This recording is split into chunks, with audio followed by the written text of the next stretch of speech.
काढू बस आता किती मस्त वाटते.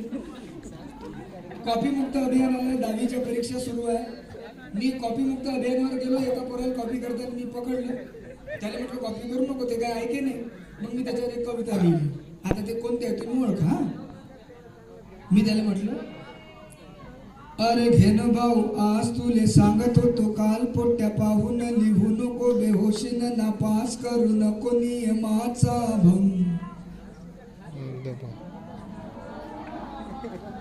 अरे हुड दबंग दबंग दबंग दबंग. तू या बाबाजी लियास पोट्ट होईन माय पाच, चांगला करन अभ्यास त्याच्या मुखी नाही घास, ते राबे दिन रात तू आपल्याच जिंदगीत धन. अरे हुड दबंग दबंग दबंग दबंग. एक गाणं मध्यंतरी खूप गाजलं होतं. कोलावरी कोलावरी कोलावरी. मी म्हटलं या गाण्याचा अर्थ काय, म्हणून मी त्याच्या डायरेक्टरला फोन लावला.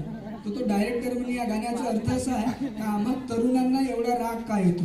मी म्हटलं राग येण्याचा ठेका फक्त तरुणांनी घेतला का. राग येण्याचा ठेका तर माझ्या शेतकऱ्यांनी घ्यायला पाहिजे.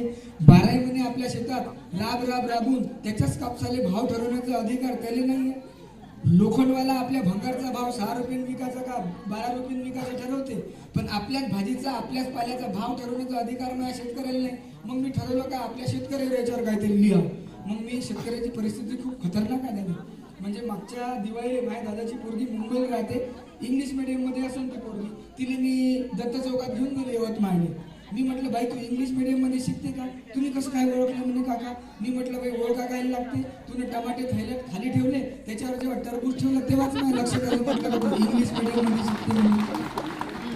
तर मग आपल्या गावचा शेतकरी आपल्या वावराच्या धुऱ्यावर बसून आपलं दुःख मांडतात वायदीस कोलावरीवर. हा बापा बापा बापा बापा बापा बापा बापा ग बुड्डी.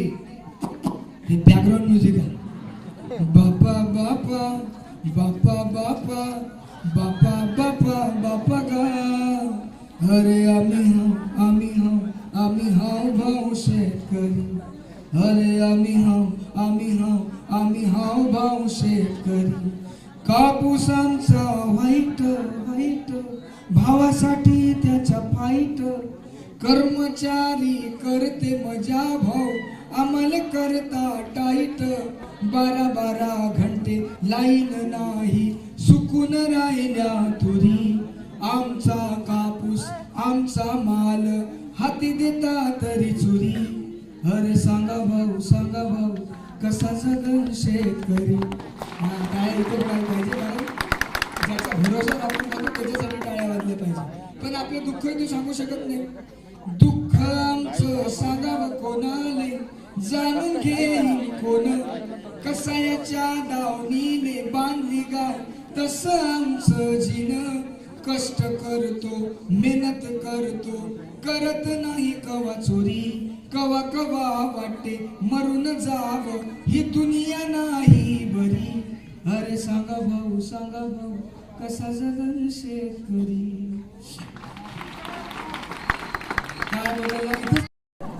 रडलं नाही का अजून 2 मारते, आणि रडायला लागलं का अजून 4 मारते. रडते काऊन आणि रडून काऊन नाही राहिलं म्हणून मारणारी माय इथं बसलेले, याचा मला हे लय आनंद. मी यवतमाळला राहतो. आमच्या यवतमाळला मीना बाजार भरते. मी लहानपणी या पोरा एवढं होतो तेव्हा मीना बाजारात जाऊ. शाराण्याचा लाडी लप्पा घेऊन मागाचा असताना आईने तर मातीत लोळा लागे, फुगा पाहिजे म्हणून. तेव्हा 4 लोक जमा व्हाय. कशी माया चाराण्याचा फुगा घेऊन देत नाही पोराले. मग माय अशी चमचीतून चाराने काढे आणि अशी भिकाऱ्याच्या अंगावर फेकते, तशी फेके आणि एकच शब्द बोले, तू घरी चाल. मग मायचा फुगा. सचिन तेंडुलकरले दादा त्याच्या आईनं 9व्या 10व्या वर्षी क्रिकेट शिकवलं. आताच वर्ल्ड कप झाला, आपण मॅच पाहिल्या. पण तुम्ही आपल्या छातीवर हात ठेवून सांगा आपल्याला आईनं कोणत्या वर्षी क्रिकेट शिकवलं हे कारण त्यांनी मारायला निमित्त नाही लागेल. शहरातल्या माया मारतच नाही. त्या काही किचनमधून सिलेंडर फेकून मारणार नाही, मिक्सर फेकून मारणार नाही किचनमधून. पण आपल्या मायाले फेकून मारायला लय वस्तू भेटते. मी खेड्यातच जन्माला आलो. माया असं कुडाचं घर, इथं स्टीलची रॅकमध्ये जर्मलचा गडवा, स्टीलचा गडवा, वाट्या गिलासं ठेवून त्याच्या खाली चूल आणि चुलीत टाकासाठी मोठाला झिलप्या ठेवून नाही दरवाजाच्या मागं. मग तिने राग आला, घेतला गडवा का मारला फेकून. मग मी ते झिलपी घेऊ आणि तिनं प्लेट करू. तिने राग आला, घेतला गडवा का मारला फेकून. मग मी ती झिलपी घेऊन तिनं प्लेट करू. एक दिवस तिने खतरनाक राग आला, तिनं जोऱ्यानं गडवा फेकून मारला. बाउन्सर होता, मी खाली बसलो. माई आजी भंगईवर मारत होती. माया आधीच्या टकोरीत गडवा बसला. माया आप्पाजी 3 दिवस म्हणे एवढा जीव लावा लागते का, एवढं मोठं कुकू लावते. काळ बदलला, तुम्ही टीव्ही पहा, तुम्ही टीव्हीवरच्या ऍडव्हर्टाईज पहा. एक 7.5व्या वर्गातली पोरगी सकाळी उठल्याबरोबर आपल्या मम्मीला जाते टीव्ही मध्ये अशी डोळे झाकून, आणि मम्मी ऐकली का उठणं डुकरा. इथून माझ्या दिवसाची ओपनिंग सुरू होईल. मला तर एका प्रश्नाचं उत्तर अजून नाही भेटलं का लहानपणी माया आंग धुवे का गावच्या नदीवर गोठाणावर म्हशी धुवे. कारण गावच्या नदीवर असंच म्हशीच्या अंगावर बालट्यानं पाणी मारताना पाहू, आणि माय मला अशीच मोरीच्या गोट्यावर बसवे आणि असंच गंगाळानं पाणी मारे. बरं तिचं पाणी मारून झालं का माय मला टेबलावर बसवे आणि असा साडीचा पदर माया अंगावर टाकला का 1 2 3 मला समजे नाही ते ट्रकचे गेअर बदलून राहिली का माया अंग पुसून राहिली. तिचं अंग पुसून झालं का माय म्हणे समोर पाय. आपण असं समोर पाहिलं का ते मुठभर पावडर हातावर घे आणि असा फू करून फुकीनं मेकअप करे. बरं मेकअप करे इथपर्यंत ठीक आहे. प्रवीण सर मला अजून एका प्रश्नाचं उत्तर नाही भेटलं का लहानपणी माया डोळ्याला काजळ लावे का भिंतीले चुना. कारण तिची काजळाची डब्बी होती, मला नंतर समजायला लागलं. आणि मग मायनं समोर पाल लावायचं, अशी काजळाची डब्बी घ्यायची, त्याच्यात बोट भिजवायचं. 1 2 वर उद्गारवाचक चिन्ह आणि खाली टिंब. आणि आपलेच डोळे चोळून आपलंच तोंड काळं झालं का माईस माय मले म्हणे बाप्पा कोणाचं होय का, अहो तू यास्त होय माय माझे. आणि मग ते मयालीचं घर, त्याले बांधलेला 3 फोल्डिंगचा पाळणा, चादरीची घडी करून त्याच्यात माय मले निजवे आणि वरून शेल्यानं बांधे. तिले असं वाटे का बाई माया आवाज एवढा सुद्धा आहे का मी अंगाई म्हटल्याबरोबर पोट्ट मटकन झोपते. तिले कोण सांगा, तू एवढ्या जोऱ्यानं झोका देतो का डोळे उघडे करून खाली पडून मरण्यापेक्षा डोळे बंद करून मरणं भावा.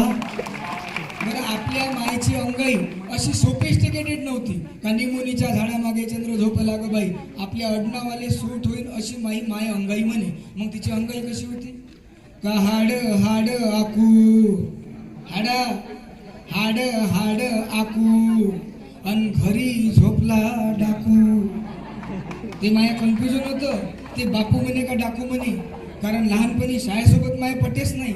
मी असं गोटाना न पळो, गावचे लोक मला पकडे आणि मायाजवळ येऊन आपटे. मग माया बाबाजीच्या खांद्यावर मला बसले आणि इकडून गणपतीची मिरवणूक चालली, इकडून माई मिरवणूक चालली. मायच्या हातात हे मोठा सोट्या, माई मागून मारत जाय. माई बाबाजी मध्ये जराशी खालतं मारणं मला लागून राहिले ना. शाळेच्या गेटवर येऊन आपटलं का माई गुरुजीला धमकी दे म्हणे, अगो शांतपणा केला तर तंगडी म्हणून हातात द्या म्हणे याचे. नाही म्हणलं माय तंगडी म्हणली ती घरी कसाही. अशीच असते तुमची माझी माय. कदाचित या गावची मुलं किंवा NSS कॅम्प मधली मुलं माझ्या या दोन ओळीच्या 2 मिनिटाच्या छोट्या गोष्टीसारखी असेल की त्यातला एक मुलगा इथं बसणाऱ्या मुलांसारखा आहे आणि एक मुलगा शहरात शिकणाऱ्या बिघडलेल्या श्रीमंताच्या घरचा आहे. तो श्रीमंत घरचा पोरगा या सामान्य कुटुंबातल्या पोराच्या घरी आला. त्यानं त्याचं देवघर पाहिलं आणि त्या मित्राला म्हणाला, मित्रा किती आळशी, तुझं देवघर पाहिलं, 15 दिवस झाले असतील तू देवाच्या फोटोची फ्रेम नाही पुसली, 15 दिवस झाले असतील तू देवाला अगरबत्ती सुद्धा लावली नाही, 15 दिवस झाले असतील तू देवाला साधा टिळा सुद्धा लावला नाही, अगरबत्ती सुद्धा लावली नाही, फूल सुद्धा वाहिलं नाही. तो इथे बसणारा पोरगा म्हणला, मित्रा आळशी बिळशी नाही, पण खरं सांगू का हे सगळं करायला मला वेळ मिळत नाही. म्हणे वेळ मिळत नाही, देवाच्या फोटोची फ्रेम पुसायला वेळ मिळत नाही, देवाला अगरबत्ती लावायला वेळ मिळत नाही, टिळा लावायला वेळ मिळत नाही, फूल व्हायला वेळ मिळत नाही. इतका कसा रे मोठा झाला तर तुमच्या गावातला पोरगा म्हणे मित्रा मोठा बिटा नाही, पण खरं सांगू का हे सगळं करायला मला वेळ यासाठी मिळत नाही, कारण माझी आई आजारी आहे गेल्या 15 दिवसापासून. मग तू काय करतो, तू देवाच्या फोटोची फ्रेम पुसतो. मी माझ्या आईच्या मळलेल्या चष्म्याची फ्रेम पुसतो. ती पुसली की तिला चांगलं दिसते, ती धडपडत नाही. तिला न धडपडताना पाहून मला बरं वाटतं. मित्रा तू बोललास की 15 दिवस झाले देवाजवळ साधी अगरबत्ती सुद्धा नाही. तू अगरबत्ती लावतो देवाला, आणि मी संध्याकाळ झाली माझ्या मायच्या उशा पायशाशी मच्छर घोंगवायला लागले की कचवाच्या अगरबत्ती लावतो. सगळे मच्छर दूर पळून जातात. माझी आई शांत शांत झोपते. तिला शांत झोपलेलं पाहून मला बरं वाटतं. मित्रा तू बोललास की 15 दिवस झाले देवाला साध्या टिळ्या सुद्धा नाही. तू टिळा लावतो देवाला. मी तिच्या भेगाळलेल्या जखमांना मलम लावतो. तू फूल वाहतो देवाला. मी त्या जखमांवरती पट्टी बांधतो. सांग ना मित्रा, तूही देवपूजा करतो आणि मीही देवपूजा करतो. वेगळं काय करतो? जिनं तुम्हाला मला जन्म दिला, जिनं तुम्हाला मला जगवलं, ती तुमची माझी माय तुमच्या समोर मांडतो आहे. माझ्या मित्रांनो, माझ्या आणि मग जन्म होतो तिच्या बाळाचा, आणि बाळाचा जन्म झाला की तिचं आई पण सुरू होते. त्यानं विस्कटलेल्या चादरांच्या घड्या करता करता, त्यानं सांडवलेलं खरकट उचलता उचलता लेकरं मोठे होता होता आई तशीच राहून जाते. मुलं मोठी होतात, आई मोठी होत नाही. आणि मग अशी वेळ येते की कधीतरी काळ्या केसांमध्ये पांढरे केस उमटायला लागतात, गालावरती सुरकुत्या पडायला लागतात. पण त्या सुरकुत्यांवरती लेकरांसाठी भोगलेल्या यातनांचा इतिहास आईनं कोरून ठेवला असतो. ती आपली आई, ती तुमची आई, ती माझी आई मी तुमच्या समोर मांडतो आहे.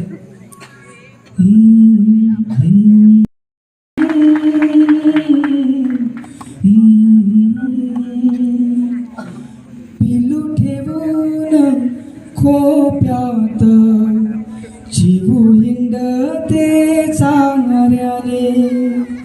पिलू ठेवून खोप्यात चिवू हिंडते चांगऱ्याले.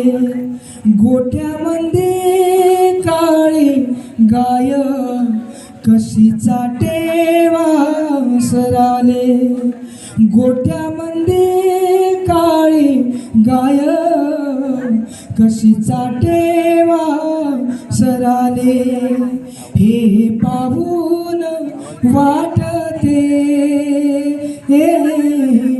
माय असावी साऱ्याले, माय असावी साऱ्याले.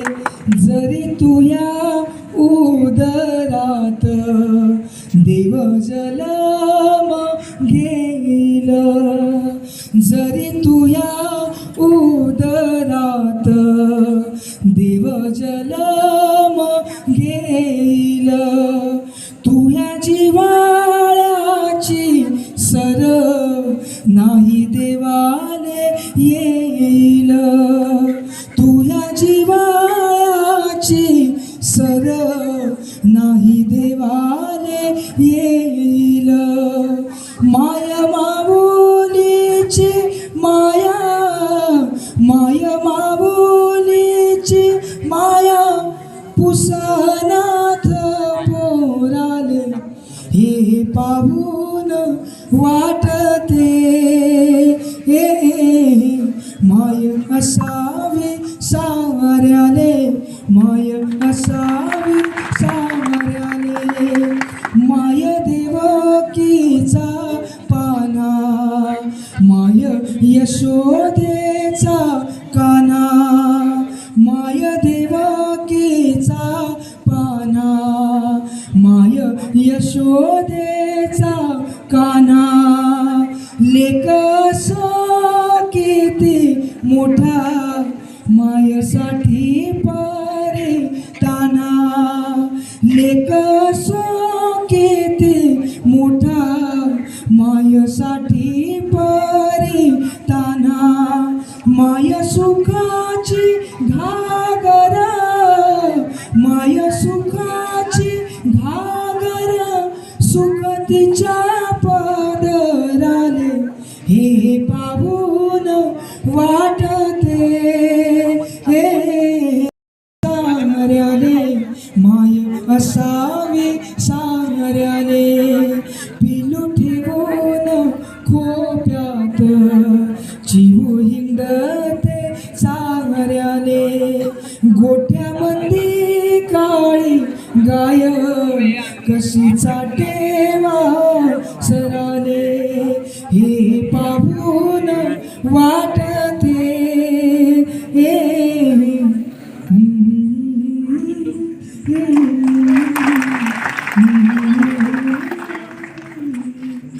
लहानपणी 1 मे 15 ऑगस्ट सरपंच काका उपसरपंच काका 1 मे 15 ऑगस्ट 26 जानेवारी याच्या पलीकडे दुसरे उत्सव आहेत. आता फेब्रुवारी महिना आला. अरे बाबा काय असते फेब्रुवारी महिना? ते फुलं गेलं देते मग चॉकलेट देते. तुम्ही टी व्ही पहा फेब्रुवारी महिना इतका आवाज येते. टी व्हीवरची ॲडव्हर्टाईज पहा तो येलपाडे असा छत्री पकडून राहते वरून कुछ खास है आणि ही सोंगाडी खालून जाते. आपल्या बापाच्या डोक्यावर त्यांना केव्हा छत्री नसून पकडली. अजून एक ॲडव्हर्टाईज पहा ला ला ला ला ला ला एक्सक्यूज मी हॅपी बर्थडे. मग तो म्हणते आज मेरा बर्थडे नाही आहे. मग ती म्हणते मेरा आहे मर ना मग. आपला वाढदिवस आहे ज्याला त्याला सांगायचं काम पडत तर काय कामाचं. अजून एक ॲडव्हर्टाईज आहे. आता मला सांगा आपल्या गावात किती वादळ आले असेल किती वाराधून सुटली असेल असं माणूस खंड्याने आडवा लटकताना पाहिला का तुम्ही?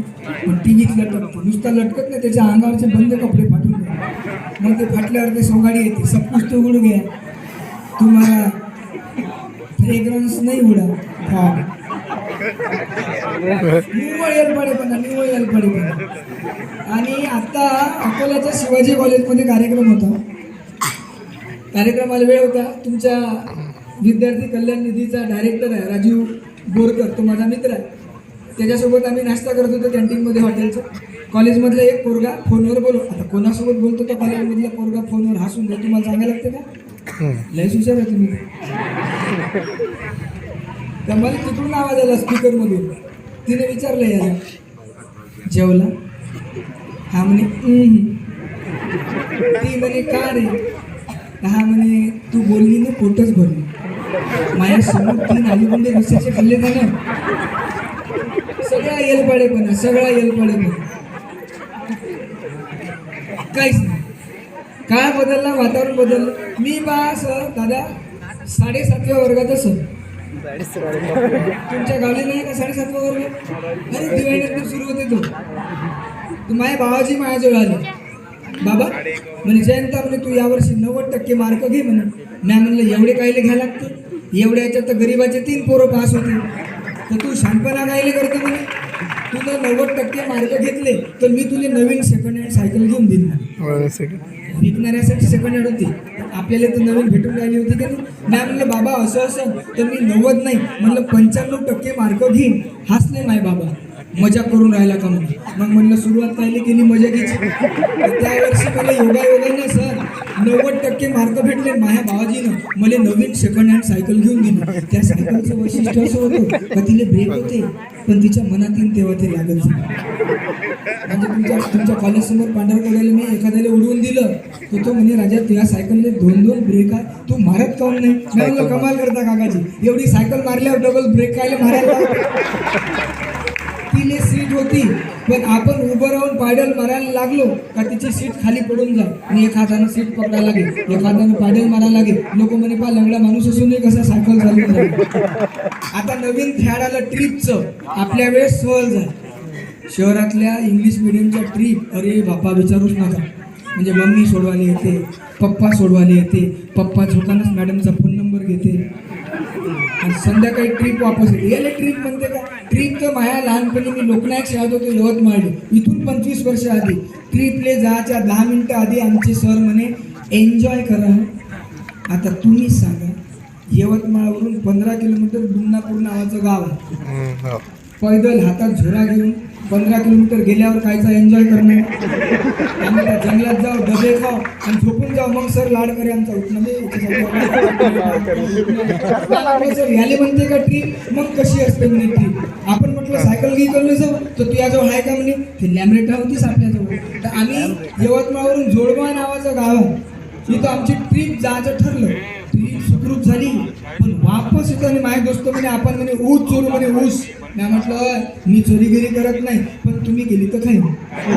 त्या गावच्या लोकांनी त्याला चोरी करताना पकडलं आणि त्याला खोलीत बंद केलं. त्याच्यातला एक जण माझ्याजवळ आला, तू म्हणे यायचा लीडर दिसून राहिला, यवतमाळले जा, तू या सरले बोलावणार, त्याशिवाय तर या पोट्ट्याला सोडतच नाही म्हणे.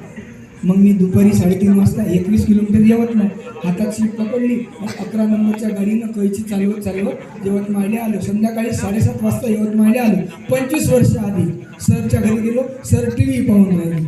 आता 25 वर्ष आधी टी व्हीवर एकटा आपल्या गावात टी व्हीच नसो. बरं असं नाही तर टी व्हीवर पाहण्याला काही होतं का.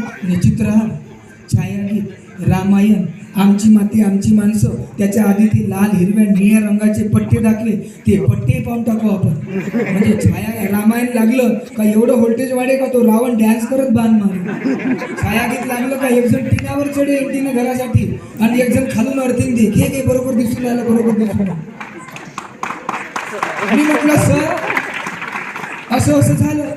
माझ्या सरनं कमरेला हात लावला, चाबी काढली आणि माझ्या तोंडावर फेकून मारली.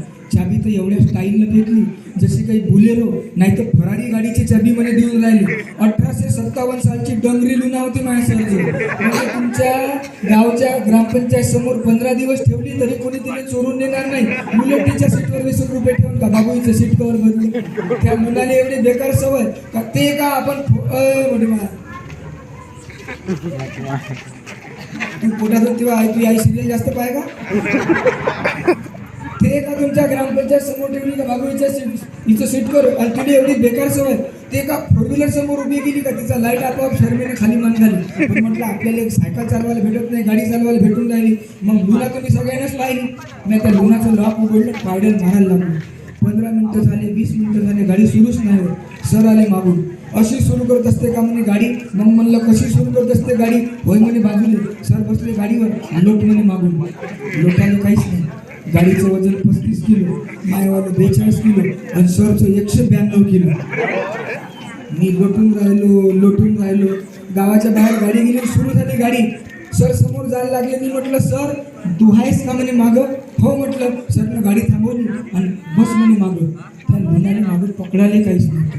मी म्हटलं सर हिने पकडायला काहीच नाही आहे, एक काम कर म्हणे, माया पोट पकड म्हणे. मी म्हणलं हातात असताना येऊन राहिलं. एक काम कर म्हणे, एक शर्टाची बाई इकडून पकड, एक इकडून पकड. मी ते सरच्या शर्टाच्या दोन्ही बाया पकडल्या. मला समोरचं काही दिसेल. गाडी 4 किलोमीटर गावाच्या बाहेर गेली आणि जे 2 मोठे स्पीड ब्रेकर आले समोर आणि एक गड्डा आणि जे गाडी गड्ड्यात जाऊन फसली तर पण सरचं शर्ट फाटलं. सरनं गाडी उभी केली. सर माझ्याकडे पाहायला लागले. काबे म्हणून तू तर हनुमानजीपेक्षाही खतरनाक निघाला म्हणून. त्यानं छाती फाडली, तुला माझ्या शर्ट फाडून टाकला म्हणून. मी म्हटलं सर आता मी समोर बसू का मागे बसू. तू तर समोर बस, माई भलेलाही फाडून टाकशील. मग ते पेट्रोलच्या टाकीजवळ पायडल असते की नाही, तिथं बसलो मी. एवढं साजरं वाटे का वुडलँडच्या मऊ गादीवर झोपल्यासारखं, कारण सरची ढिरी लागत जाय मागून. मी तर म्हणणार होतो सरले एखादी अंग येत असेल तर म्हणून टाका. माझ्या सर म्हणे भयाडा तुम्ही नागपूरला जायचं आहे का पांढरकवड्याले. मी म्हणले या रस्त्याने नागपूर येते, पांढरकवडा येत नाही. नाही म्हणजे तू लक्षात नागपूरला जासारखेच आहे. मी म्हटलं खाऊन. अरे म्हणे आपल्या गाडीला लाईट आहे पण तो असून नसल्यासारखा आहे. तो समोरचा ट्रकवाला आपल्याला दिसते पण आपण त्याला दिसत नाही. तो आपल्याला दिसलं का या झोपल्या लाईटाला उठवायचं म्हणजे असं करून. असं करत करत आम्ही यवतमाळ आलो. पण या सायकलचा साथ मी केव्हा सोडला नाही. मग थोडंसं मोठं झालं, कॉलेजमध्ये आलो. मग माझ्या अंगात काही आलं नाही पण माझ्या दोस्ताच्या अंगात मोठं आहे. एक दिवस माझ्या सोबती माझ्याजवळ म्हणे जयंता तू सायकल दे म्हणे, मला तिने सांगायचं. मी म्हणलं तिने सांग, मला काय सांगून राहिलं. नाही म्हणे तुला वाटते म्हणे माझी इम्प्रेशन नाही पडलं पाहिजे म्हणून तू सायकल नाही देऊन राहिला म्हणे. माई सायकल मी म्हणलं नी यानं नेली. त्याची मैत्रीण रस्त्याला चालली होती, हा तिने म्हणे थांब. ते थांबली पण माझी सायकल कोणाच्या बापाने ऐकते. तिचे ब्रेक कवाच लागत नाही. त्या दिवशी एवढे काचकीच लागले. हा खाली सायकल याच्या उरावर पडल्याचं दुःखच नाही आहे. हा तिच्या मनातून पडला आणि इथून माझी कविता जन्माला आली. कवितेशी फक्त कवी म्हणून माझा संबंध आहे. मी शिक्षक माणूस आहे आणि कॉलेजच्या पोरांसमोर जर मी ही कविता सांगत आहे तर ही राष्ट्रीय सेवा योजनेच्या पोरांसमोर, तर हिच्या मागं दुसऱ्या गडव्यामध्ये काहीतरी सार आहे. तेव्हा मी सांगतो, बिना सारानं मी काही सांगत नाही. साराशिवाय तर वरणही चांगलं लागत नाही फोडणीचं. हे तर कविता आहे. अंधश्रद्धा असते. नवीन लग्न झालं महिनाभर बायकोसोबत बोलते, प्रिय तुझे केस मला मऊ रेशमासारखे दिसते, 2 वर्ष थांबा, हेच केस फोडणीच्या वर्णात सापडू द्या, खोकण्या डोळ्याचे भाजी बरोबर पाहून करता येत नाही का, इतकं खतरनाक कार्यक्रम. तर कविता कशी आहे पा सैराटवरची आहे का, सैराट म्हणल्यावर त्याचे चेहरे किती फुलले. पहिलंच होत या प्रेम कॉलेजला होतो जेम तेम, यायचं समजू शकतो ह्या पोरी मोठे. तू काय काय वाजून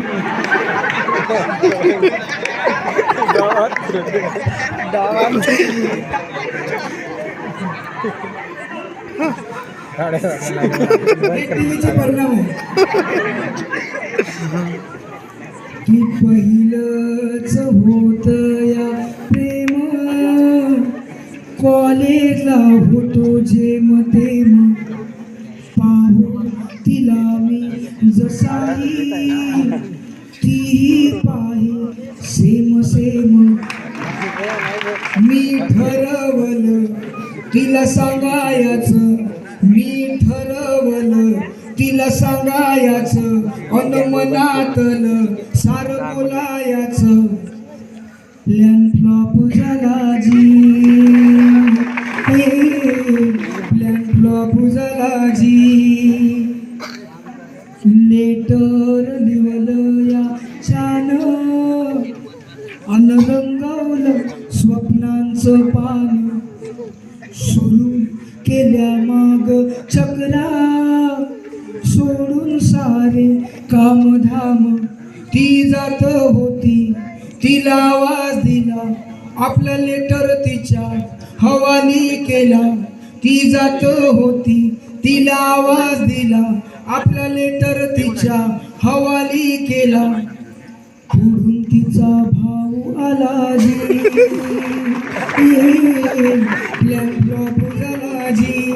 आणि असं अगाऊ शांतपणा केल्यावर तर मग अंगावर येणार, मग काय झालं की घेरलं मला गर्दीनं अन धुतलं खाकी वर्दीनं, हा सत्कार सोहळा माझा सुरू होता तिच्या मर्जीनं, असं पेनाटलं धरून जाणं त्यानं, असं पेनाटलं धरून जाणं त्यानं, मले दिसे नाही मारत होता कोण, अंगावर वळ आला जी,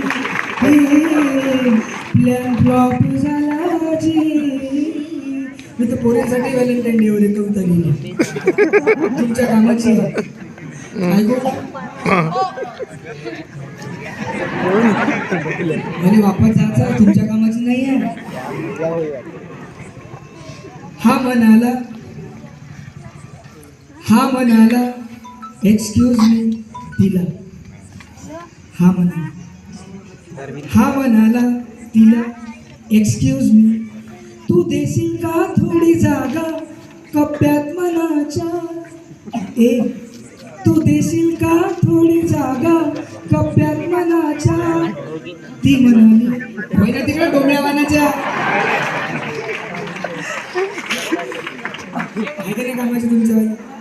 कविता कशी जन्मली आणि आम्हाला कवीसाठी आम्हाला किस्से शोधासाठी दादा दुसरीकडे जायचं कामच नाही पडत. आता बा आपल्या यवतमाळवरून नागपूरला सगळ्यात जास्त गाड्या जातात. नागपूरच्या विधी कॉलेजमध्ये कार्यक्रम होता, म्हटलं 10 मिनिटात नागपूरला झाले गाड्या, एवढी घाई कायले करावं म्हणून मी वेळेवर गेलो, एकही गाडी नाही. बरं सगळ्याचं असंच होते, तुम्हाला पांढरेकवड्यात जायचं नसन आणि तुम्ही तुमच्या खैरगावच्या बसस्टँडवर आले तर 4 ॲटो तुम्हाला टाटाकडत जाते, चालत नाही का पांढरेकवडा, चालत नाही का. आणि ज्या दिवशी अर्जंट जायचं असते त्या दिवशी ॲटोच नाही राहत.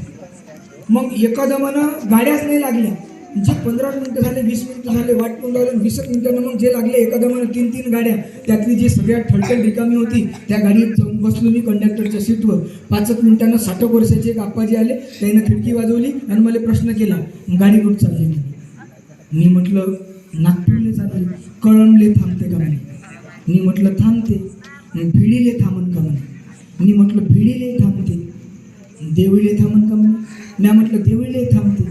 वर्धेले थांबली पाहिजे म्हणे. मी म्हणलं बाबाजी नागपूरला जाणारी कोणतीही गाडी वर्धेला थांबते, पवनारले थांबून का म्हणे. नाही म्हटलं पवनारले थांबते, खडकीला थांबली पाहिजे म्हणे. मग मला रागायला द्यायचा मला. मी म्हटलं नसन थांबत तर तुम्ही गाडीत बसा, त्या ड्रायव्हरला शपथ देतो म्हणलं मी गाडी थांबवासाठी. तर बाबाजी म्हणले मला जायचंच नाही म्हणे. अरे म्हणलं तुम्हाला जायचं नाही, तुम्ही विचारून राहिले जनरल नॉलेजसाठी विचारलं. जायचं काम पडलं तर माहित नाही पाहिजे. आम्हाला नमुने पाहासाठी दुसरीकडे जायचं कामच नाही पडत. मागच्या दिवाळीतली गोष्ट, माया मित्र आता त्याला एवढी चौकशा करत सवय, एवढी चौकशा करत सवय. आता पोरं चिरंगी फटाके फोडू का सुटी बॉम्ब फोडू, याच्या काही बापात चाललं. पोरं फटाके फोडून आले, त्याला म्हणते अरे चिरंगी फटाके फोडू, सुती बॉम्ब फोडा म्हणे हातात. ते पोरं म्हणे दादा तुम्ही फोडून दाखवा. आता इज्जतीवर आली, यानं सुती बॉम्ब तर घेतला हातात, पोरानं वाट लावली, फुटला सुती बॉम्ब. इथून इथपर्यंत झाले फुल बँडेज लागले. बरं बँडेज लागल्यावर सांगपणा कायले करावं. संध्याकाळी पुढे रॉकेट लावत होते. आम्ही शिशीत रॉकेट लावता म्हणून या म्हणे तुम्हाला शक्तिमान दाखवतो. मग त्यांना रॉकेटमध्ये बँडेजमध्ये रॉकेट फसवलं, त्यांनी लावली वात आणि त्याचा असा हात व्हायचा तर तो असा झाला. रॉकेट सुटलं, समोरच्या गल्लीतून धोतरवाले आप्पाजी येऊन राहिले, त्याच्या धोतरात रॉकेट. आप्पाजी डान्स करून राहिले, आम्ही याले म्हणते म्हणे लुंगी डान्स, लुंगी डान्स. मी मोक्षदानजवळ राहतो, माझी सायकल घेऊन गेला, समोरून मय्यत येऊन राहिली, मय्यत सायकल घालून दिली, मुर्दा खाली. लोक याच्या अंगावर गेले म्हणे भैताळ आहे का, तुला अक्कल नाही आहे. तो मुर्दा खाली पाडून टाकला म्हणे, ब्रेक नाही मारता येत का म्हणे, हे शिकला का म्हणे तू. हा म्हणे शटाप शांतपणा कायले करून राहिले म्हणे तुम्ही. तो मुर्दा एवढ्यावरून खाली पडला, एक शब्द नाही बोलून राहिला. याच्या बाबाजी एक दिवस मागायला आणि मला म्हणे जयंता म्हणे तू नोकरीवर लागला म्हणे, नुसतंच रिकामा फिरते. मी म्हटलं काका तुम्ही याला किराणा दुकान टाकून दिलं ना. अरे म्या टाकून दिलं, पण यानं कुठं चांगलं केलं, याने टाकूनच दिलं म्हणे ते. मी म्हटलं काहून. अरे म्हणे हा इतक्या चौकशा करते का लोक याले पाहून रस्ता बदलवते म्हणे. मी म्हणलं काका तुम्ही टेन्शनच घेऊ नका, मी शिकवतो म्हणलं त्याला कसं बोलायचं. आता ते कुत्र्याची शेपूट 100 वर्ष नाही टाकली ते काही सरळ होते का. त्याला बुवारी सवय होती चौकशा करायची. तो इतके प्रश्न विचारे का लोक याले पाहून रस्ता बदलू. मी त्याच्या बाबाजीने म्हटलं काका कोजागिरी आहे, दूध डेअरी टाकून द्या, चांगला बिझनेस होईल. काकानं माया ऐकलं आणि त्याला कोजागिरी साठी दूध डेअरी टाकून दिली. दूध डेअरीचा पहिलाच दिवस सकाळी 5:30 वाजता 50 वर्षाचं पहिलंच गिराईक आलं आणि त्या गिराईकानं याले प्रश्न केला म्हणे दूध पाहिजे. आणि याची चौकशी सुरू झाली, म्हशीचं पाहिजे का गाईचं पाहिजे. तो गिराईक म्हणे म्हशीचं पाहिजे. तापवलेलं देऊ का बिना तापवलेलं देऊ. गिराईक म्हणे तापवलेलं देऊ. साईचं पाहिजे का बिना साईचं देऊ म्हणे. गिराईक म्हणे साईचं दे. म्हणे आजच ज्ञान का म्हणे रोजच ज्ञान. तर गिराईक म्हणे रोजच ज्ञान. तर म्हणे पैसे नगदी द्या का म्हणे उधार ठेवा. तर म्हणे नगदी दे. तर म्हणे नोटा द्या का म्हणे चिल्लर द्या. तर म्हणे नोटा दे. तर म्हणे नव्या द्या का म्हणे जुन्या द्या. तर म्हणे नव्या दे. तर म्हणे तुमच्याच जवळच्या द्या का दुसऱ्याला मागून द्या. तर म्हणे माझ्याच जवळच्या दे. म्हणे याचा चहा करा का म्हणे दही करा. तर म्हणे चहा करीन. तर तुम्ही इथे येत जा का मी इथे येत जाऊ. भडकले ते भावाजी. आणि फेक म्हणे तू दूध नाली एवढ्या चौकशा करून आल्या म्हणे भयार तोंडाच्या, चक्कर येऊन आली. पाणी पाजतं का म्हणे. मग पाजावं का नाही पाणी. मग पाणी कायचं पाहिजे, नळाचं पाहिजे का विहिरीचा. ते गिराईक म्हणे विहिरीचा. तर म्हणे पाणी कोमट लागेल का थंड लागेल म्हणे. तो म्हणे कोमट आण. तर गिलासातून आणू का गडव्यातून आणू म्हणे. तो म्हणे गडव्यातून आण. तर म्हणे गडवा स्टीलचा पाहिजे का जर्मलचा लागेल म्हणे. तो म्हणे स्टीलचा आण. तर पाणी तुम्ही पिता का मी पाजून देऊ म्हणे.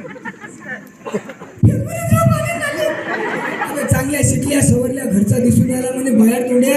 अबे तुझ्या जागी दुसरा कोणी असता त्याचा जीव घेऊन टाकला असता म्हणे, त्याने मारून टाकलं असतं म्हणे. मी जीवावर आल्यावर शांतपणा कायले करावं. म्हणजे जीव काय न घ्यान, कुऱ्हाडीनं घ्यान का गळा दाबून घ्यान. तर ते गिराईक म्हणे कुऱ्हाडीनं घे. तर कुऱ्हाड तुम्ही आणता का मी आणून देऊ. तो गिराईक म्हणे तू आणून दे. तर म्हणे कुऱ्हाडीचा दांडा लोखंडाचा पाहिजे का लाकडाचा लागेल म्हणे. तो म्हणे लाकडाचा पाहिजे. तर लाकूड सागवान पाहिजे का अर्जात पाहिजे म्हणे. तो म्हणे सागवान पाहिजे. तर म्हणे कुऱ्हाड तुम्ही मारता का मी मारून देऊ. त्याने तो शब्द ऐकला आणि डायरेक्ट कोमातच गेले. पांढरे डोळे केले. आम्ही म्हटलं मेले गेले तर आपत्तीन. आम्ही त्याला सतरंजीत गुंडाळलं आणि यवतमाळ क्रिटिकल हॉस्पिटलमध्ये भरती केलं. त्याला 8 दिवस होशच नाही. 8व्या दिवशी त्याला होश आला आणि त्याने आले समोर पाहिलं पुन्हा बेहोश.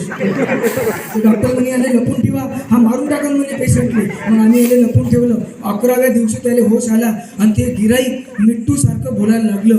ते गिराईक म्हणे मी कुठं आहो म्हणे. आम्ही म्हटलं दवाखान्यात आहो. तो कोणत्या दवाखान्यात आहो? प्रायव्हेट दवाखान्यात आहो का सरकारी दवाखान्यात आहो? आम्ही म्हटलं प्रायव्हेट दवाखान्यात आहो. तर मला तपासायला डॉक्टर आहे का डॉक्टरी नाही म्हणे. आम्ही म्हटलं डॉक्टरी नाही तर ते तरुण आहे का म्हातारी आहे म्हणे. ते यवतमाळचे डॉक्टर म्हणे आले नागपूरला न्याय लागते नाही तर हा वाचत नाही म्हणे. काय बदललं, वातावरण बदललं. आपण बापा विषयाकडे मी संभाजीनगरला कार्यक्रमासाठी गेलो. दुसऱ्या मैत्रिणीने काढा तू किती भाग्यवान आहे, तुझं लग्न जुळलं, पुण्याचा मुलगा तुला भेटला, त्याचा 2 BHK फ्लॅट आहे, 52 लाख रुपये त्याचं पॅकेज आहे. पण कागं म्हणे त्याच्या घरी म्हणे कचरा कुंडी आहे का, डस्टबिन आहे का? मला करंटच लागलं. म्हणजे ज्याच्या घरी 3 BHK 2 BHK फ्लॅट आहे पुण्याले, 52 लाख रुपये त्याचं पॅकेज म्हणजे 5 लाख रुपये जवळपास महिना, त्याच्या घरी कचरा कुंडी नसेल. मी त्या पोरीला म्हटलं ताई न राहावलं म्हणून तुला विचारतो, म्हटलं 2 BHK फ्लॅटवाल्या पोराच्या घरी पुण्याच्या कचरा कुंडी नसेल का? ते लाजली पोरगी. त्यांनी दादा राबवलं का? म्हटलं का बरं? म्हणे आम्ही शिकले सवरले पोरी नवरदेवाच्या मायबापाले कचरा कुंडी समजतो. मी म्हटलं बाई तुला भाऊ असेल ना? आहे ना म्हणे 2. मग तुझ्या घरी 4 कचरा कुंड्या तयार ठेवून.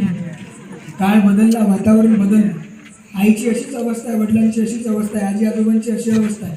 दुर्दैव आहे आपल्या यवतमाळचं. आपल्या यवतमाळमध्ये विदर्भात सगळ्यात जास्त वृद्धाश्रम आहे, सगळ्यात जास्त वृद्धाश्रम. जाल में रहने लगे छोड़कर माँ बाप ससुराल में रहने लगे, गरीबी की दौर में जिनको थे अपने घर अजीज, आ गई दौलत तो नैनीताल में रहने लगे. बूढ़ा समझ रहा था मुकद्दर बदल गया, बूढ़ा समझ रहा था मुकद्दर बदल गया, बेटा हुआ जवान तो घर से निकल गया, बेटा हुआ जवान तो घर से निकल गया. आणि आईची अवस्था अशीच आहे. चेहरों पे झुर्रियों की पहेली बदल गई, आ गई बहू तो हवेली बदल गई, देता है अपनी कमाई अब भी वो हाथ पर, देता है अपनी कमाई अब भी वो हाथ पर, ये बात और है कि हथेली बदल गई, ये बात और है कि हथेली बदल गई. तुम्ही जेवायला उशीर लावला, तुम्ही यायला उशीर लावला म्हणून मी शेवटचे 15 मिनिटं घेतो, नाही तर 1 तासाचा कार्यक्रम आहे. चालू द्या काय अजिबात नाही. मला गावाला बाप म्हणतो, बाप म्हटलं की दादा तुम्हाला नाही का बाप मुंगीच्या तळपायावर बसलेल्या धुळीच्या कणा इतकं कमी आवडतं. त्याचं कारण सांगतो मी तुला. बाप नाही का पार्सलिटी करतो, याच्यावर जास्त प्रेम आहे ना. आपली 2ची लाईन मी उदाहरणासह स्पष्ट करून सांगतो. त्याला कमी मार्क भेटू द्या परीक्षेत लहानपणी, बाबा रागवते याच्यावर. काय बाळा तुझे सर भेटले होते परवाच्या दिवशी, अभ्यास नाही करत म्हणे, मा अभ्यास करत जाणं मा. एवढं सगळं मी कोणासाठी करतो? याले रागवणं म्हणतो. आपल्याला कमी मार्क भेटू द्या. बेल्ट टेंबे छातीवर बसून दरवाजा बंद, चप्पल जोडे. शेजारचा म्हणते काऊन टेंबून राहिला रे? आम्ही म्हणतो आपल्या घरचं पाहिलं पहिले. यायले ट्रिपले जायचं असेल ना, डायरेक्ट पप्पा पप्पा विचारत नाही कुठं चालली ट्रिप, किती पाहिजे. आपल्याला उजागरीच नाही. आपल्याला रिंग रोडनं जावं लागते बायपास वाया आई मार्गे. मग आई बाबाचा मूड पाहते, बाबाला विचारते हो आपला पिन त्या ट्रिपला जातो म्हणते. बाबाचा पहिला प्रश्न काय परीक्षेत किती मार्क आहे? मार्कावर आलं का आम्ही म्हणतो राहू द्या नाही. पण हा गमतीचा विषय आहे बरं, हा गमतीचा विषय आहे. मला असं वाटतं इथं बसणारा प्रत्येक बाप, नवे जगातला प्रत्येक बाप त्या उंचावरून पडणाऱ्या खळखळणाऱ्या नदीसारखा असतो. ती नदी नाही का हजारो किलोमीटरचं अंतर पार करत करत सागराला जाऊन मिळते आणि अथांग होते. बापही आपल्या लेकराचं आयुष्य समृद्ध संपन्न करण्यासाठी असाच राब राब राबतो सागरासारखा. माय माय पोटात जाणाऱ्या घासांची व्यवस्था करते. माय पोटात जाणाऱ्या घासांची व्यवस्था करते आणि बाप हा देह चालवणाऱ्या श्वासांची व्यवस्था करते. माय कडीवर घेते, तिला जे दिसते ते लेकरांना पाहावं म्हणून. बाप अंगा खांद्यावर घेऊन मिरवते, त्याला जे दिसत नाही ते लेकरांना पाहावं म्हणून. माझ्या कार्यक्रमातला शेवटचा टप्पा मी बाप मांडतोय. काळजाचे प्राण करून सगळ्यांनी ऐका, विशेषतः कॉलेजमधल्या मुलांनी ऐका, कारण बाप आम्हाला कळतच नाही, बाप कळू देत नाही तुम्हाला. माझ्या बापाला मी 10वी कसेपर्यंत माहीत नव्हतं पोरगं एवढा आहे का एवढा आहे. माझे वडील एस टीमध्ये कंडक्टर होते. तुझं पोरगं केवढं आहे म्हटलं, बाबा एवढं सांग. कारण सकाळी 5:30 वाजता ड्युटीवर जाय आणि रात्री 10:30 वाजता ये. ती जेव्हा जाय तेव्हा मी झोपून राहू, जेव्हा ये तेव्हाही झोपून राहू. म्हणून माय केसावरून फिरवते हात, मायच्या डोळ्यात येते आसवं, ते दिसतात. पण बाप आपण झोपल्यावर विस्कटलेली चादर आपल्यावर पांघरून देताना कधी दिसत नाही. माय खाऊचे पैसे चंचीतले काढून देताना दिसते, पण बापाची फाटकी चप्पल, फाटकी बनेल आणि आपल्या शेवटच्या महिन्यातही कॉलेजच्या साठी लागणारा खर्च, शाळेतल्या दप्तरांसाठी लागणारा खर्च बापाचा दिसत नाही. मायेच्या डोळ्यातली आसवं दिसतात, बापाच्या डोळ्यातली आसवं धरणाच्या बांधासारखी आटून जातात. तो बाप तुमच्यासमोर मांडतोय, मनापासून ऐका की बाबा तुम्ही म्हणजे नदी. आता नको, बाबा तुम्ही म्हणजे नदी जी कधीच आटत नाही. बाबा तुम्ही म्हणजे नदी जी कधीच आटत नाही. झराजीच्या प्रेमाचा कधीच गोठत नाही. तुमच्यामुळे आम्हाला मिळे दूध तूप अन रोटी. तुमच्यामुळे आम्हाला मिळे दूध तूप अन रोटी. तुमच्या कष्टापुढे बाबा सारी दुनिया छोटी. किती दगदग करता बाबा, किती दगदग करता बाबा, पण कधीच जमत नाही. बाबा तुम्ही म्हणजे नदी जी कधीच आटत नाही. प्रवीण सर, मी माझ्या शाळेतल्या लहान पोरांना प्रश्न विचारतो, तोच प्रश्न तुम्हालाही आहे. आठवा तुमचं लहानपण. तुमच्या पायात किमान 500 रुपयाचा बूट आहे, हातात किमान 250 रुपयाची घड्याळ.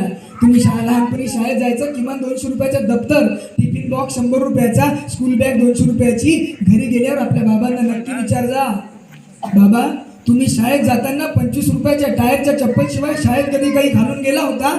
आम्हाला आणला महागडा डबा, पण मायेच्या फाटल्या पालवात नेलेल्या शिदोरीशिवाय शाळेत तुम्ही कधी काही नेलं होतं? आमच्यासाठी आणलं दप्तर, पण नायलॉनच्या 3 रुपयाच्या झोऱ्यात दप्तरातल्या पुस्तकाशिवाय तुम्ही काही नेलं? आठवून पहा सगळ्या दिवाळ्या. तुमची कुठली तरी दिवाळी नवीन कपड्याशिवाय, बिना फटाक्याशिवाय गेली? अरे कधीच नाही. प्रॉव्हिडंट फंडातले पैसे भेटले नाही भेटले फरक नाही पडला. दिवाळीचं बोनस भेटलं नाही भेटलं फरक नाही पडला. बापानं उसने पैसे काढले, पण आपल्या लेकरांची दिवाळी साजरी केली. बापानं बाहेरचा राग घरात कधीच आणला नाही. कसा असतो बाप की उरी दुःख वेदना साहून तुम्ही देता मा खुशी. उरी दुःख वेदना साहून तुम्ही देता मा खुशी. तुमची मांडी बाबा आमच्यासाठी उशी. तुमची मांडी बाबा आमच्यासाठी उशी. तुम्ही निखळ नदीचा झरा जो कधीच दमत नाही. बाबा तुम्ही म्हणजे नदी जी कधीच आटत नाही. तुमच्या खैरगावच्या पोरासोबत माझी शर्यत आहे, 500 रुपयाची शर्यत. जिंकले तर 500 रुपये. तुमचा बाबा आणि तुमच्यासोबत तुमचा बाबा, तुम्ही लहान असताना तुमच्या शाळा सुटण्याच्या रस्त्यावर तुम्हाला एकटं सोडून लपून आलगोंडे समोसे आईस्क्रीम खाताना पाहिला? द्या 500. कारण जगातला कोणताच बाप आपल्या लेकरांना एकटं सोडून कधीच काही खात नाही.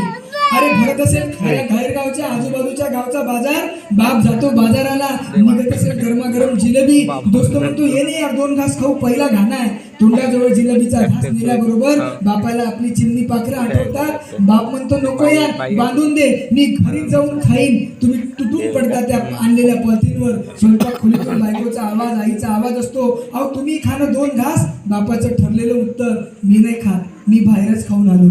स्त्री भ्रूणहत्या तुम्ही आम्ही घेऊन नाचवतो, पण माझा विश्वास नव्हे दावा आहे की जगात बापा एवढं प्रेम पोरीवर आणि पोरी एवढं प्रेम बापावर कोणीच करू शकत नाही.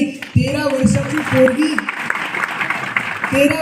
पोरगी नदीला पूर आला. बाप म्हणे बाळा नदी पार करायची आहे, हात धर माझा. पोरगी म्हणे बाबा मी नाही धरत तुमचा, तुम्हीच धरा माझा. बाप म्हणे सोन्या मी तुझा हात धरला का? तू माझा हात धरला काय सारखंच? पोरगी म्हणे सारखं कसं म्हणता बाबा?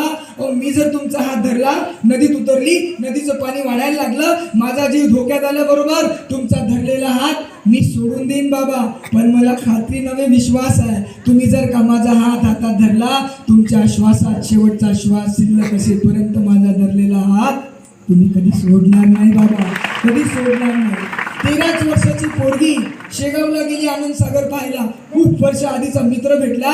मित्र म्हणे कोण रे ही पोरगी? बाप म्हणे माझी पोरगी. मित्र म्हणे कितवीला आहे? बाप म्हणे 7वीला आहे. मित्र म्हणे किती पोरी? बाप म्हणे 2 पोरी.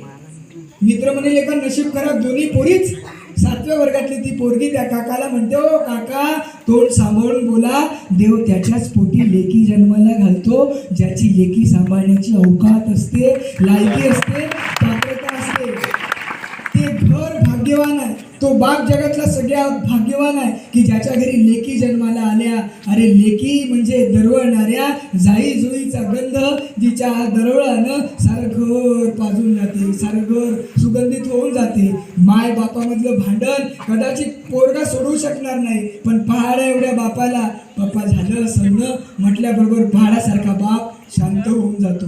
बाप पाहतो तुम्हाला. माती पाल्याच्या भाजीचा खेळ खेळताना खिडकीच्या आडोशाला सावलीत बसून लहान असाल तुम्ही तेव्हा. आईची घातली असेल साडी आणि बनली असेल सासूबाई कधीतरी मॅडम. बापानं खिडकीतून पाहिलं, कौतुक तुमचं. पाहता पाहता पाहता पाहता ही लाडकी लेक कधी लग्नाला आली पत्ताच लागला नाही. पाहुणे पाहायची वेळ झाली, पाहुणे पाहायला आले, पोरगी चहाचा ट्रे घेऊन सपरीत गेली. बाप स्वयंपाक खोलीत देवाच्या डोळ्यात डोळे टाकून पाहत, देवा लेक सुखात पडली पाहिजे. 2 एकर शेती विकायचं काम पडलंच चालते, बायकोचे दागिने विकायचं काम पडलंच चालते, माझ्या काळजाचा तुकडा सुखात पडला पाहिजे. लाडक्या लेकीचं लग्न जुळते आणि मग सुरू होते बापाच्या चक्रा. उन्हा तानात मेच्या महिन्यात गोरा बाप पत्रिका वाटता वाटता सावळा पडून जातो.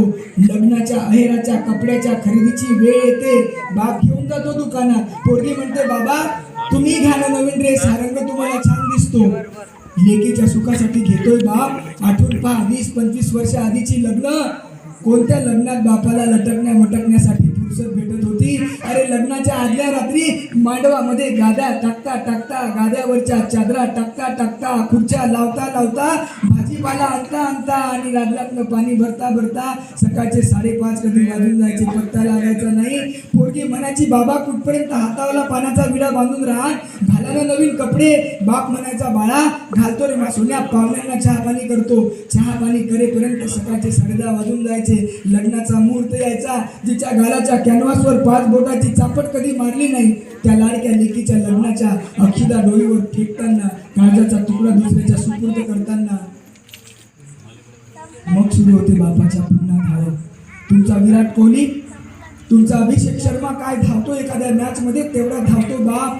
मंगल कार्यालयातून स्वयंपाक खोलीतून मंगल कार्यालयात पाहुणे जेवले की नाही, जावई जेवले की नाही, इवाई जेवले की नाही, स्वयंपाक करता करता संध्याकाळचे 5:30 वाजून जाता. हारा डेऱ्याची वेळ येते, बिदाईची वेळ येते. पोरगी शोधते बापाला. बाप कुठं दिसत नाही. कुठं असतो बाप? बाप असतो मंगल कार्यालयाच्या शेवटच्या खोलीत हरवलेल्या वाट्यांचा हिशोब गोळा करत. बाप असतो मंगल कार्यालयाच्या शेवटच्या खोलीत कॅटरसवाल्याचे पैसे चुकता करत, बँडवाल्याचे पैसे चुकता करत. कोणत्याच लेकीच्या लग्नात बाप रडताना दिसणार नाही. इतका पत्थरदिल असतो बाप की येऊ नये त्याच्या डोळ्यात आसव. मला असं वाटतं बाप म्हणजे धरणाची अशी भिंत असते जी कोसळली की अख्खं घरच्या घर वाहून जाते. म्हणून बाप आपल्या डोळ्यातले आसव दाखवत नाही तरी रडतो बरं बाप. मग त्याची आसव का दिसत नाही? कारण ताई सासरी जाताना तुम्ही शांत शांत झाले, ताई सासरी जाताना तुम्ही शांत शांत झाले. एकटेच लपून बाबा तुम्ही अश्रू पिऊन आले. किती रडले बाबा पण अश्रू दिसत नाही. किती रडले बाबा पण अश्रू दिसत नाही. बाबा तुम्ही म्हणजे नदी जी कधीच आटत नाही.